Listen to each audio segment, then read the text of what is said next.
Bakit nga ba iniwan ni Jean Freaks ang sarili niyang anak? Sa unang tingin, napakasimple ng sagot. Mas pinili niya ang pagiging hunter kaysa maging ama. Pero kung ganun lang kasimple ang dahilan, bakit nag-iwan si Jing ng isang bagay na halos siguradong nagtutulak kay Gon na hanapin siya?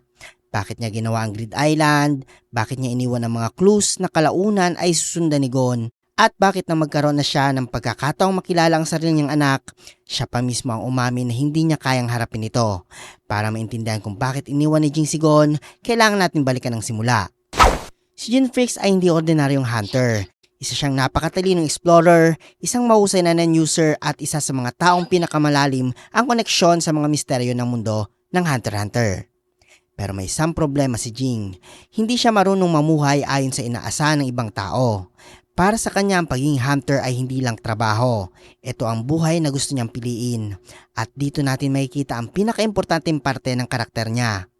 Nang bumalik si Jing sa Whale Island, dala niya ang 2 taong gulang na si Gon. Pero imbis na siya ang magpalaki sa sariling anak, iniwan niya si Gon kay Mito. Si Mito mismo ang lumaban para makuha ang custody ni Gon dahil alam niyang hindi responsable si Jing bilang magulang. At pagkatapos noon, hindi na siya bumalik. Dito naging interesting ang kwento. May isang recording si Jing na iniwan para kay Gon. At nang marinig yun ni Gon, hindi simpleng apology ang natanggap niya. Sinabi ni Jing na ang mga hunter ay may taong kayang isang tabi ang ibang bagay para makuha ang gusto nila. At pagkatapos, inamin niya mismo na iniwan niya ang pagiging magulang para sa sarili niyang mga dahilan.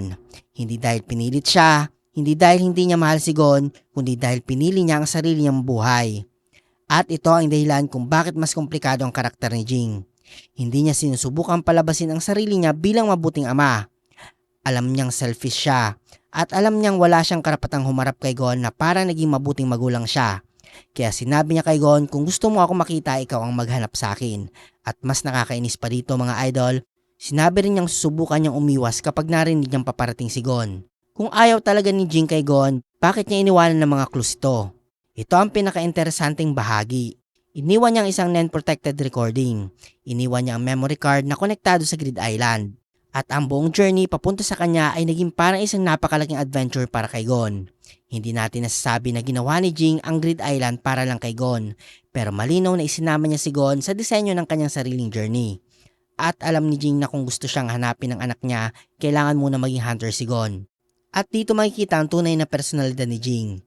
Si Jing ay hindi isang ama na nagsabing, anak, tulungan kitang maabot ang pangarap mo. Si Jing ay mas ganito. Kung gusto mong malaman kung sino ako, sundan mo ang landas na tinaha ko. At iyon ang malaking difference. Hindi niya kaya maging conventional father, pero gusto niya makilala ni Gon ang mundo ng naging dahilan kung bakit siya umalis. Kaya nang tuluyang makaharap ni Gon si Jing pagkatapos ng chairman election arc, hindi naging emotional reunion ang nangyari. At sa halip pinag-usapan nilang adventure. At doon natin makikita kung gaano ka-weird ang relasyon nilang dalawa. Mag-ama sila pero parang dalawang hunter na nagkita lang pagkatapos ng mahabang panahon. Kaya mas tamang sabihin na hindi iniwan ni Jing si Gon dahil wala siyang pakialam dito. At hindi rin natin masabi na may isang malaking secret reason na magre-redeem sa kanya. Iniwan niya si Gon dahil mas pinili niya ang pagiging Jean Freaks kaysa pagiging ama ni Gon. At ang pinakamahalaga, alam niyang mali iyon. Mismong si Jing ang umami na selfish ang naging desisyon niya. At iyon ang dahilan kung bakit hindi ko nakikitang simpleng deadbeat dad lang si Jing. Dahil kung ganun siya kasimple, hindi niya kailangang mag-iwan ng mga clues para sundan siya ni Gon. Hindi niya kailangang gumawa ng napakahirap na journey para makarating sa kanya. At higit sa lahat, hindi niya kailangang umamin na nahihiya siyang harapin ang sarili niyang anak. At baka ito talaga ang pinakamalaking irony sa relasyon ni Jing at Gon. Iniwan ni Jing si Gon para sundan ang sarili niyang adventure. Pero dahil doon, si Gon naman ang nagsimula ng sarili niyang adventure para hanapin si Jing. At sa uli hindi pala ang tanong ay bakit iniwan ni Jing si Gon. Ang mas magandang tanong ay ano kaya maging relasyon nila kung isang araw si Gon naman ang pumili ng sarili niyang landas at hindi na niya kailangan si Jing. Dahil sa Hunter x Hunter, minsan ang pinakamalaking adventure ay hindi ang paghahanap ng isang tao, kundi ang pag-alam kung sino ka kapag hindi mo na siya kailangan.